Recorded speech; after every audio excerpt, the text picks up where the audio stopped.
All right, you are here as a tenant in a landlord-tenant proceeding. Mhm. This is a house which has had some issues over the years. Once again, Dr. Kremis is asking to take possession of the premises back. Attorney Michael Boersma is here on behalf of the plaintiff. Let me explain to you, ladies, what your rights are as tenants in a landlord-tenant proceeding. This is filed as a termination of tenancy. As far as I can tell, there is no lease, but they're asking you to move. All right, as I said, I've had some cases in the past regarding this same property. Each time it was young women that were renting the property. Here we are. You're there. He wants you to leave. Ms. Hirschberger and Ms. Wilson, what's your position? So we've lived there for over 8 years. I've always made sure that my rent is paid on time. I take care of my yard and I'm a good neighbor. Now they switched things over to be, instead of giving your rent in person, you mail it. So I mail it, it gets lost in the mail. So during that time of trying to find my rent money, because like I said, I've never been late, I've always paid my rent on time. I started getting threatening calls from them. I told them that I was trying to locate the money because, of course, this is my money as well, that I need to figure out where it's at. They started to shut my electric off. They shut my gas off. I told them that I wanted to talk about this in court. They shut my gas off. They shut my electric off. They broke into my house, left all my doors unlocked. They started following me. And then now also, too, there's an issue with the electric. So when I first moved in there over 8 years ago, they didn't tell me that I would be paying for my neighbor's water too. So this Well, entire this is a recurring thing. This house was the residence of the fire department, and two houses are on the same well. right, So this is like deja vu all over again. yeah, I've heard this issue before. Mr. Boersma, I'm amazed that we didn't get a lease this time. Did you ever have a lease? yes, So, Your Um, Honor, there is a yes. lease. I was not the one who filed the present motion to evict. My client actually was the one that filed, Yes. and I, gather from what the court is saying that he failed to, or inadvertently failed to include a lease, and then there's a lease amendment as well, from earlier this year. Um, All right, well, is there a lease in effect right now? they yes, they have a lease, but they want me to sign a paper saying that if any of the furnace, the soft heater, thing breaks, that I have to pay it. Otherwise, I get kicked out in 3 days. So there's that they wanted me to sign. All right, well, there are other issues. There's something called the Landlord-Tenant Relationship Act and something sometimes referred to as the lockout law. It's unlawful for them to turn off your electricity or your gas. Yeah, it's all They for could, they could be sanctioned with a financial sanction. Also, if you have a lease that's in effect, you have a right to pay the rent. Mhm. And they file this as a termination of tenancy. Now, if there is no lease, they don't have to have a reason. They can just say, we'd like you to move. right. If you do have a lease that's in effect, they have to have a reason.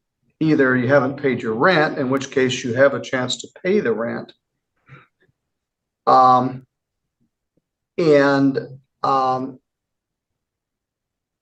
they have to say the reason why they want you to move. They haven't done that. And the problem is he didn't bring Mr. Boersma into the matter soon enough. I would, Um, Your Honor, I just need a little bit more time. If I could get 30 days to move. I've got some people helping me because I'm in a wheelchair. And so I've got some people helping me. It's just with being in and out of the hospital. That's why I'm still not out. But I do want to move because I don't feel safe there. Like I said, they are calling between 1 a.m. and 4 a.m. yelling at me to get well, out. and they can't do that either. Well, Now, at one time, he had a property manager that was very aggressive. Yeah. And that is it that person or is it? August's son, August, and then also, yes, Stan. Stan's following me. I asked August. Oh, Stan is still involved in this? Yeah. Oh, boy. And so, Your Honor, like I said, like I've always paid my rent on time. I've kept my yard nice. It's just they're trying to get me to pay for my neighbor's water. And then I find out that he's growing pot. And so no wonder my electric bill's been so high. And I didn't get a heads up when I first moved in. They didn't tell me this until 3 months after I moved in. And it's so hard to try to find a new place, which I ended up finding a new place. I just need a little bit more time to get the rest of my things out. But yeah, it's bad. Frankly, Mr. Boersma, I wish they'd stop renting this house. And his property manager has caused a lot of aggravation to the tenants over the years. And if she's true that someone shut off their electricity and shut off their gas and and went into the house without the permission, there are significant issues regarding that. Tell me about your gas and electricity being shut off. So I told them that I wanted to go to court because I have no idea, Your Honor, how much my electric is because, like I said, it's running off of my neighbor too. I called the electric company. They said there's no way to tell. And so I told August that I want to settle this in court. I want to talk to, Your Honor, so that way we could get this figured out because me trying to handle it's not working. They just say, pay the water bill. Otherwise you get kicked out. So I found a new place, like I said, Well, back up. What I asked you is, oh yeah, when did they shut off your electricity? they shut that off a month ago. What do you mean? It just was turned off? They called the company and shut it off. Both of them. They also told me they were going to lock me out before court, that they were going to change the key so I couldn't get in there before court. And then, like I said, Stan's following me. Is Miss Hirschberger there also? Okay, is that your daughter? Yes, also my caregiver. So you indicate that you have found a place to move to? Yes. How soon can you be in there? So I just need 30 days to be able to get the rest of my things out of the old place. Mr. Boersma, if she's accurate, there are some clear violations of the lockout law for which the plaintiffs could be ordered to pay her money. She's the third tenant or fourth tenant to complain about the property manager following them or making their lives uncomfortable. But she indicates that she would move voluntarily. Perhaps we could resolve this by a consent judgment where you give her until the 15th of December, 16th of December to vacate, and she would agree to move voluntarily. Is that acceptable to you, Ms. Wilson? Yes. Yes, Your Honor. Is that acceptable to your client, Mr. Boersma? Yes, Your Honor. My client indicates yes, Your Honor. All right. Now, you're consenting to an agreement whereby you'll move by December 16th. If you don't move, you'd be subject to being evicted. This is going to be entered as what's known as a consent judgment. I don't have one here in front of me, but Mr. Boersma will send me one. Mhm. If you misunderstood what we just did or felt like you were pressured into doing this, you have 3 business days to ask to set this aside.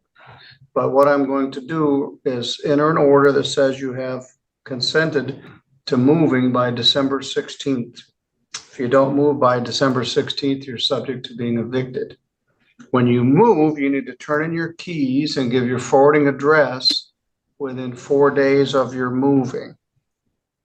Mr. Boersma, this is going to be a continuing issue regarding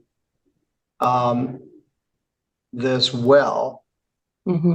And Dr. Krimis, in the future, before you do anything, or your son does anything, or Stan does anything, talk to Mr. Boersma first.